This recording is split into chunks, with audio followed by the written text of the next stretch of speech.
नमस्कार प्यारे विद्यार्थियों, कैसे हैं आप सभी। एक बार फिर मैं आप सभी का आपके अपने YouTube चैनल में स्वागत एवं अभिनंदन करता हूं। और कैसे हैं आप सभी, उम्मीद करता हूं स्वस्थ होंगे, मस्त होंगे। प्यारे विद्यार्थियों, आज मैं बहुत ही इंपॉर्टेंट टॉपिक लेकर के आया हूं, तो आइए शुरू करते हैं इस वीडियो को।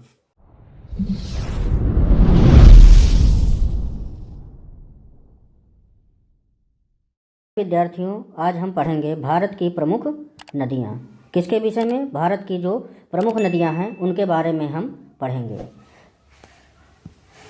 भारत में अनेक छोटी बड़ी नदियाँ अपनी सहायक नदियों के साथ भारत भूमि को पवित्र करते हुए भारत की कुछ प्रमुख नदियों की जानकारी यहाँ दी गई है। किसकी जानकारी दी गई है? भारत की प्रमुख नदियों की जानकारी दी गई है। तो सबसे पहले है हमारी सिंधु नदी। सिंधु नदी के बारे में आइए पढ़ते हैं। सिंधु नदी को इंडस नदी भी कहा जाता है। क्या कहा जाता है? इंडस नदी भी कहा जाता है।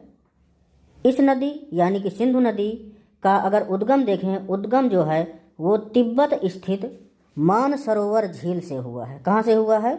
मानसरोवर झील से हुआ है।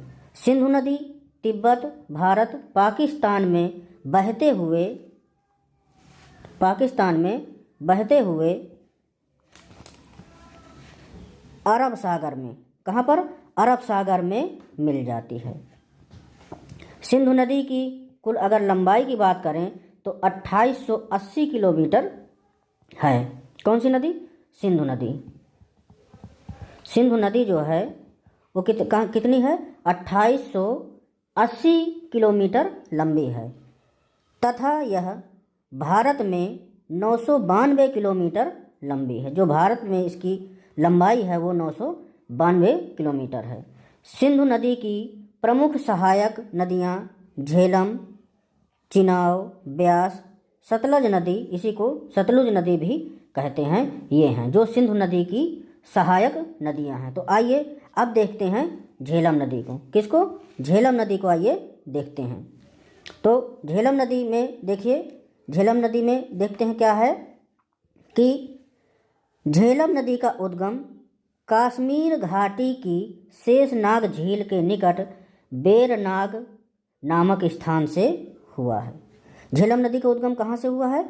कश्मीर की शेषनाग झील के निकट बेरनाग नामक स्थान से हुआ है। बुलर झील में मिलने के बाद यह पाकिस्तान में प्रवेश करती है तथा चिनाब नदी में मिल जाती है। झेलम झील क्या करती जो है? बुलर झील में मिलने के बाद यह पाकिस्तान में प्रवेश करती है तथा चिनाब नदी में मिल जाती है। झेलम नदी की कुल लंबाई की अगर बात करें तो 724 किलोमीटर है एवं भारत में अगर इसकी लंबाई की बात करें तो ये 400 किलोमीटर है। कितनी है? 400 किलोमीटर लंबाई है इसकी। किसकी? झेलम नदी की। अब आइए आगे देखते हैं कौन सी नदी है? ब्यास नदी है। कौन सी नदी? ब्यास नदी। ब्यास नदी को हम देखते हैं। इस नदी का उद्गम हिमालय के रोहतांग दर्रे के समीप ब्यास कुंड से हुआ है। कहाँ से हुआ है? ब्यास कुंड से हुआ है। यह कुल लंबाई 970 किलोमीटर है और यह जो है पंजाब में सतलज नदी में मिल जाती है। कहाँ पर? पंजाब में सतलज नदी में यह जाकर के मिल जाती है। कौन सी नदी? ब्यास नदी। कौन सी?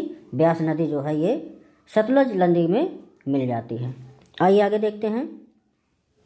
आगे देखिए, आगे नदी है कौन सी? चिनाब नदी। कौन सी? चिनाब नदी। तो चिनाब नदी को आइए देखते हैं। चिनाब नदी में, चिनाब नदी है, ये गलत लिख गया है, चिनाब नदी। चिनाब नदी हिमाचल प्रदेश के लाहौल के बारालासा दर्रे से निकलती है और यह पीर पंजाल के समानांतर बहते हुए किश्तवाड़ के निकट पीर पंजाल में गहरा गर्ज बनाती है। भारत में चिनाब नदी की लंबाई 1180 किलोमीटर है। कितनी? 1180 किलोमीटर है। यह पाकिस्तान में जाकर सतलज नदी में मिल जाती है। कौन सी? चिनाब नदी। आइए आगे देखते हैं। अब आगे आपकी है रावी नदी। कौन सी है? रावी नदी। रावी नदी हिमाचल प्रदेश के रोहतांग दर्रे से निकलती है एवं पाकिस्तान के मुल्तान के समीप चिनाब नदी में मिल जाती है। इस नदी की लंबाई 720 किलोमीटर है। कितनी है? 720 किलोमीटर। किसकी? रावी नदी की। अब आइए आगे देखते हैं। सतलज नदी। सतलज नदी या सतलुज नदी बात एक ही है। सतलज नदी का उद्गम तिब्बत स्थित मानसरोवर झील के निकट राक्षस ताल से हुआ है। यह नदी अपने उद्गम स्थल से 1500 किलोमीटर की दूरी तय करके पाकिस्तान में चिनाब नदी में मिल जाती है।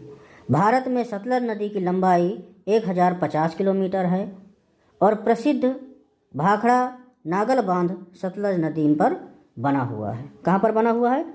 सतलज नदी पर बना हुआ है।